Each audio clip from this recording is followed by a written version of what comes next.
Awesome. So Camden, welcome to the Play Inspired podcast. Here we talk about, your experiences examining life, your journey towards self-expression, vulnerability, and pretty much just your journey towards becoming the happy person that you are today. And of course, the journey never ends. We all know that. Yeah. So before we dive in, give us a little bit of an intro. Give us a little sneak peek inside Camden's world.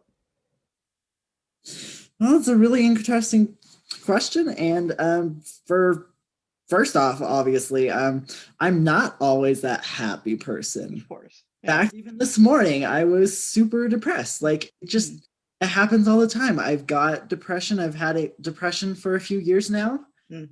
Kind of where the podcast came in Mm. is because we had to do a research project for high school senior year, and we could choose a topic. And because I was so depressed and I couldn't figure out how to find happiness, I literally just was like, I can do the most creative project and get away with researching this for school. So I did that. And so, I mean, I'm still learning every day, every interview I do, how to be happier, because it's hard. It's not as easy as it seems like it should be. Yeah, that's one of the biggest disappointments that I had when I realized that, okay, so I started examining life. I started, like going after my own happiness. I thought after I solved X, Y, and Z, then every day would just be rainbows and sunshine.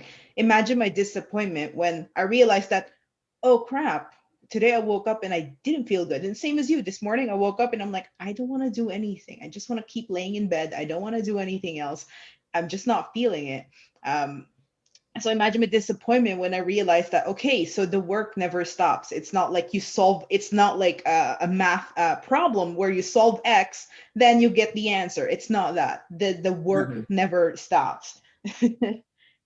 So what led you, you gave us a little bit of uh, what's the word here? You gave us a little bit of a sneak peek there. So what led you, what were the events that led up to you starting the happiness question? Well, like I said, I had that big project. And one of the aspects of the project was to create a podcast. So I had planned on doing the podcast, and I'd even went on to podcast guest list, and I found 3 people, emailed them, asked them to be on my show that didn't exist yet. They all said yes. Nice. And then it was far too close to the deadline, and I had to choose a project. So it almost just didn't happen. And I just, as the months went on, I felt so guilty because I told people and gotten them on to do this show that wasn't going to exist anymore.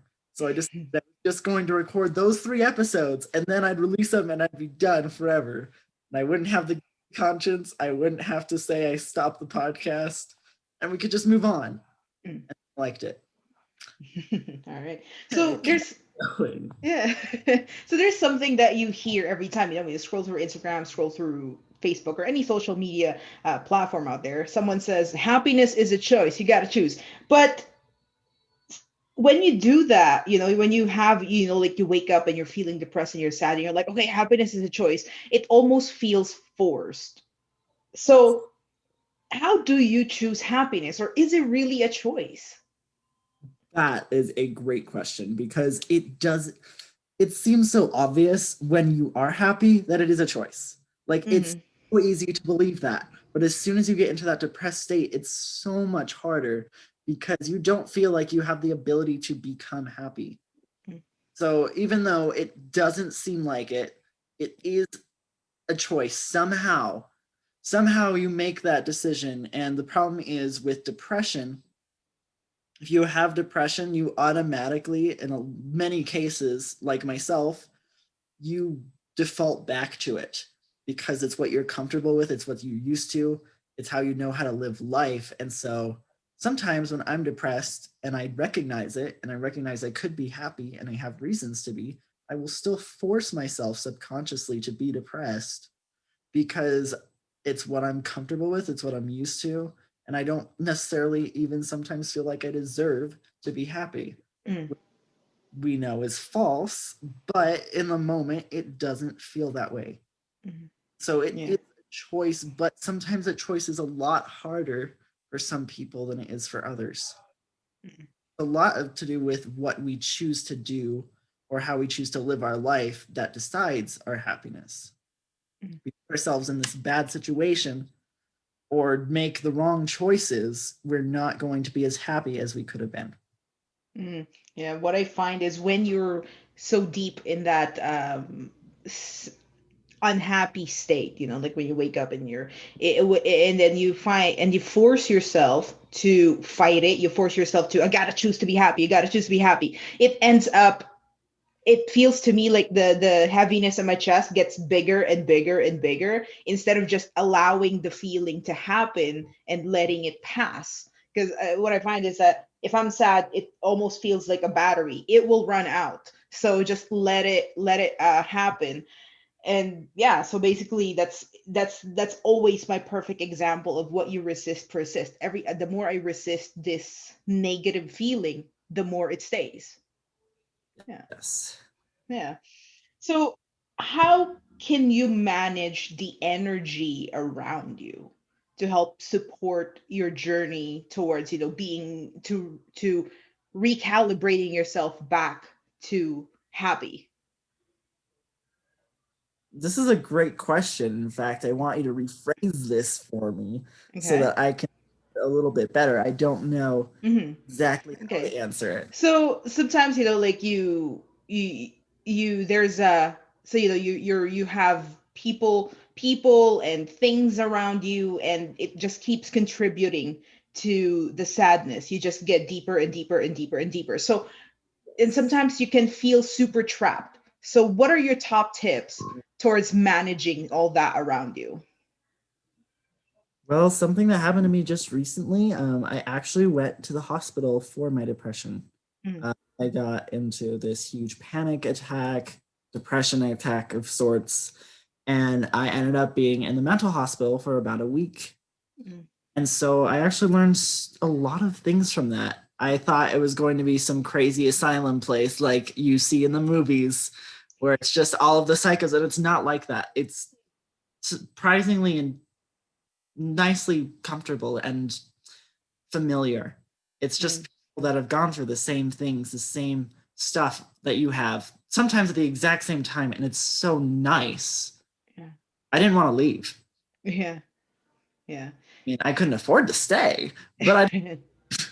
Yeah, Oh, it's Hollywood always paints, like an exaggerated picture of everything, like the lights zapping, but it's not always like I've never been to in that situation, but I know I pussyfooted around the idea of therapy for the longest time, because in movies you see them and they're like in therapy and they're doing that, and I'm like, oh, so therapy can also be therapy is for everyone, no matter it does, you don't have to be like extremely mentally ill to go to yes. therapy. Oh, okay. And so yeah. So yeah, So heard. And I mean, it wasn't until I got into that hospital that I changed a lot of those things because I mm, didn't know how to. I just kept trapping myself into those situations. As mhm. the computer bounces up and down. Uh, so the thing was, I was stuck in a bad marriage, and so I had split off. Yeah, I'm already almost divorced, and I'm 19. Like that is a thing that happened, but the problem was I was still letting that spouse of mine control my life, even Mhm, though he wasn't in my life anymore. mhm, And so because I kept letting that in, because I didn't want to let go, which was that's really the hard part. You don't think about it, but it's just familiarity and just the hope that something will be better. But sometimes you have to be willing to just let go and move on. And just learning from everybody else's experiences that have been in the same place, it finally made sense because everybody will give you that kind of advice, but it won't mean anything because they don't know what it's like. And so to know exactly what that's been through, to talk to people that are going through that, it means something completely different. mhm. Yeah, absolutely. And part of this journey of growing and becoming a better person is admitting certain things to yourself. Like you had to swallow the hard truth of I don't want to let go. Oh, that's what's stopping it, right? Like there's certain things that I had to admit to myself. I'm like, oh, I never thought I'm a jealous person. I guess I am. I didn't realize that. You know, like and that's the thing. A lot of people are like, yeah, I'm trying to really examine my feelings and my thoughts so I can be happier, but they're not really being honest with themselves. Yeah. Yes. So you always hear things like happiness comes from within, but doesn't That's a really infuriating phrase. provide, yeah, but doesn't really provide a lot of, okay, happiness comes from within, doesn't really feel like it. So how does a person dig for happiness from within? How do you start digging for that? I think a lot of it has to do with your self-worth for sure. If you don't feel like you have a worth, it's going to be a lot harder for you to be happy about anything because you don't feel like you've got a purpose. You don't feel like there's a reason why you're here. And that's not true as Mm, much as you feel like it is mm, from someone that feels that all the time because it mhm, sucks. Like you just, there's a lot of situations, especially now when everybody's either in between completely disregarding all of the sanctions and shutdowns of COVID-19 or following them dramatically and mm, shutting themselves out. A lot of people don't have what they used to have beforehand with that community, with the people that they had within them. And it's a lot harder to feel connected and together when you have to be far apart. mm. Yeah. Wow. So, what's something you wish more people asked when it comes to happiness?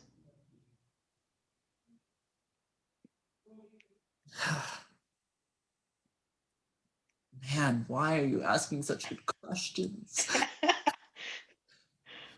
You came prepared. This makes me very happy. um, I think just it really depends what kind of happiness you're talking about. Just happiness in general, right? Like, people are walking around in this asleep state of, oh, everything's, I'm such a victim, like just being living that positive life. Oh, okay. So it's based on, okay. I know what we're talking about now. It's like it's either talking about my own happiness or it's talking about somebody else's happiness. Two different answers.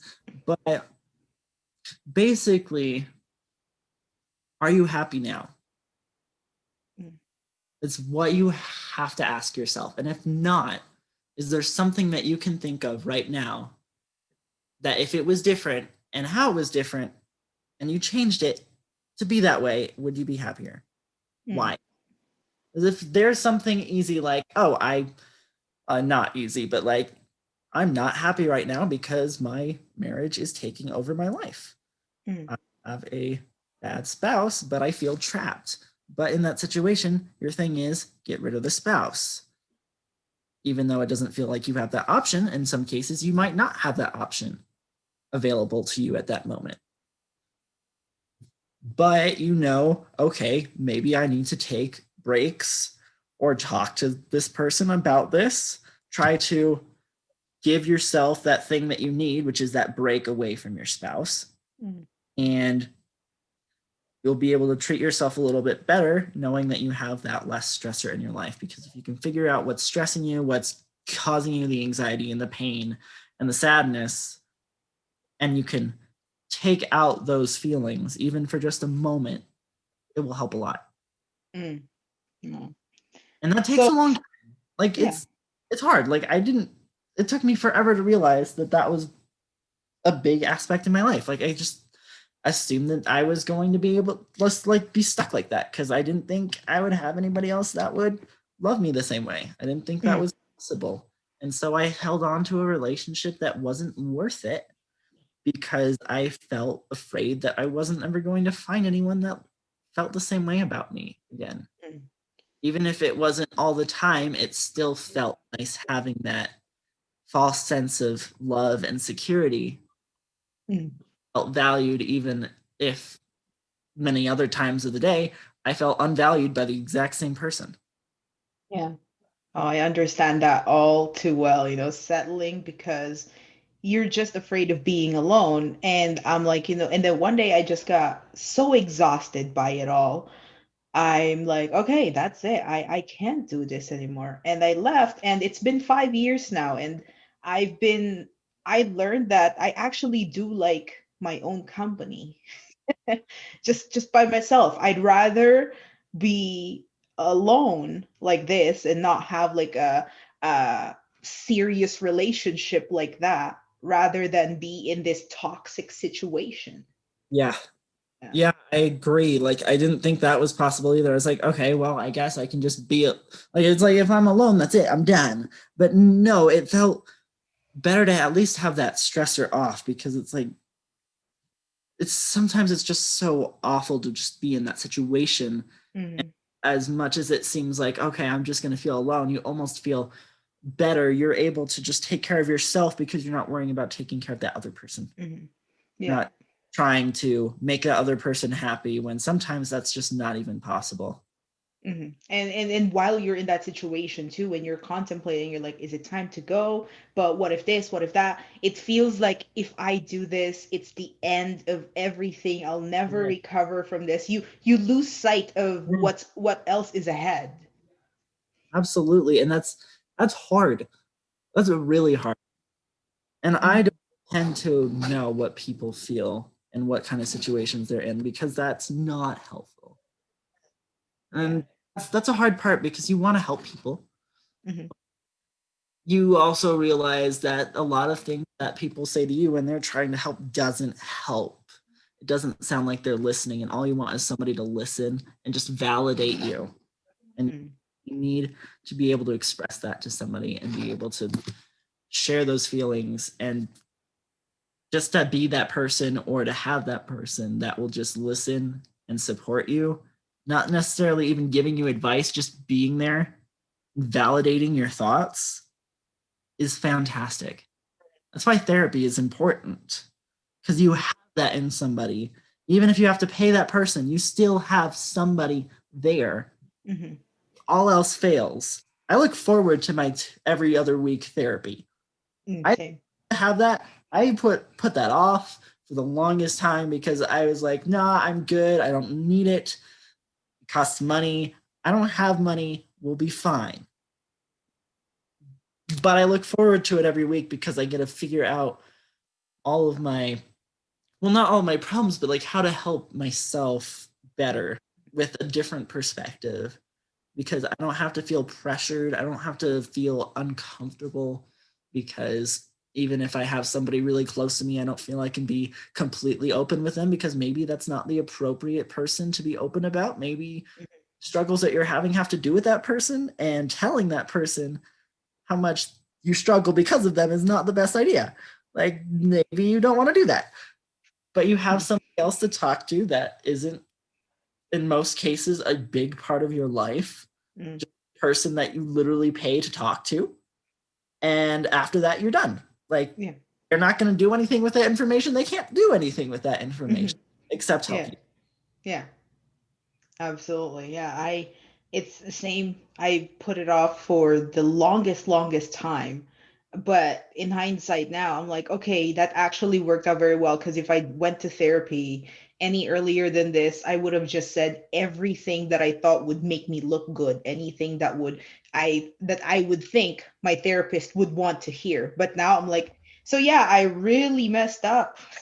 I just straight up say, yeah, I really messed up. You know what I did? This is what I did. And then he's like, wow, that's yeah, incredibly self-aware. I'm like, it is, but thank you. Yeah. So let's get a little imaginative here. Okay, one last question. Let's get a little bit imaginative. Okay, so I'll sprinkle some imaginary fairy dust on my computer on the mic that whatever that everything you say can be heard by younger Camden that's struggling, Camden that's in a bad situation, the worst of the worst. And whatever you say, magic, he can hear, and not just hear but really hear and apply. So let's get the the best case scenario of you hear and then it just clicks and you get everything. Like we know now that it takes a long time, there's work to be done every day, but let's get imaginative. Okay, what would be your advice that younger Camden would actually hear and start applying right that moment? Well, definitely be something I'm still struggling with trying to convince myself right now, which is you are loved and you are needed. Because if I could get that in my head, I would be so much better off. Mm, Even though we know it's true, in most cases, it still doesn't feel believable. mm, And sometimes we just don't care. Like, even if that's true, like, there's no reason that we feel that that would even be important. And that's hard. And to be able to feel and understand that would solve so many problems, I feel like, in my life. mm. Yeah. Hard. Yeah. But just to know that there's people out there and not everybody is going to, betray you or turn their back on you or try to hurt you, and most people are genuinely good, then that will help a lot. Wow, that's amazing. Camden, I'd like to acknowledge you for the stand that you are. At such a young age, you're in this journey. It's amazing.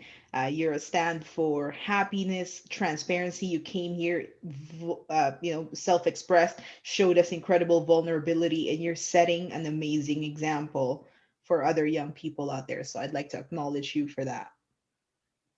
Thank you. Yeah. So, Camden, what is the best way our listeners could get in touch with you? Well, we've got, of course, the Happiness Question podcast, in which you can listen to all sorts of people that have gone through terrible struggles in their life and how they've been able to become happier and better people through them, as well as experts across all of the fields on ways that you can be happier or how happiness works. We have a couple episodes on that.